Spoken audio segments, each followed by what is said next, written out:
सावित्रीबाई फुले बोलते. एरवी बोलले नसते, पण माझ्या विचारांचा तुम्ही गोटून गोटून क्रीम केलाय. चक्क मला देवी बनवून मला फोटोमध्ये फ्रेम केलाय. जमेल तेव्हा जमेल तसे माझे सोयीनुसार कौतुक करता. खरे दुःख याचेच की तुम्ही मला फक्त गृहीत धरता. त्याचा राग मी आज तुमच्या समोर खोलते. होय, मी सावित्रीबाई फुले बोलते. कुऱ्हाडीचा दांडा गोतास काढवावा, सगळ्या गोष्टी डोक्यावरून गेल्यात. जेव्हा जेव्हा असं सांगतात त्याच बेईमान होऊन गेल्यात. एका वेगळ्या जगासाठी मी शिव्या शाप दगडाबरोबर शेणही सोसले होते.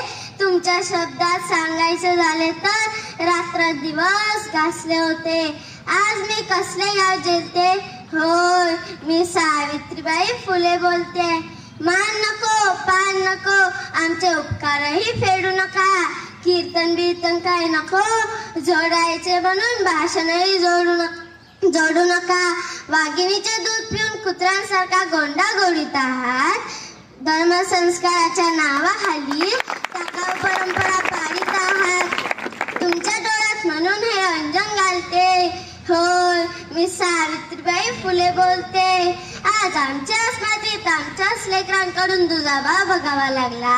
माझा फोटो लावण्यासाठीही सरकारी जिया निघावा लागला. आपल्या सोयीचे नसले की विचारांकडेही काना डोळा होतो. समाजासाठी काही करायचे म्हटले की पोटात लेगाचा गोळा येतो. ज्योतिबाशिवाय सावित्री, सावित्री शिवाय ज्योतिबा समजून घेता येणार नाही. विचारांची ज्योती एकटी एकटी नेता येणार नाही. सुनांना लागावे म्हणून तर लेकींनो तुम्हाला बोलते. होय, मी सावित्रीबाई फुले बोलते. जय हिंद, जय महाराष्ट्र.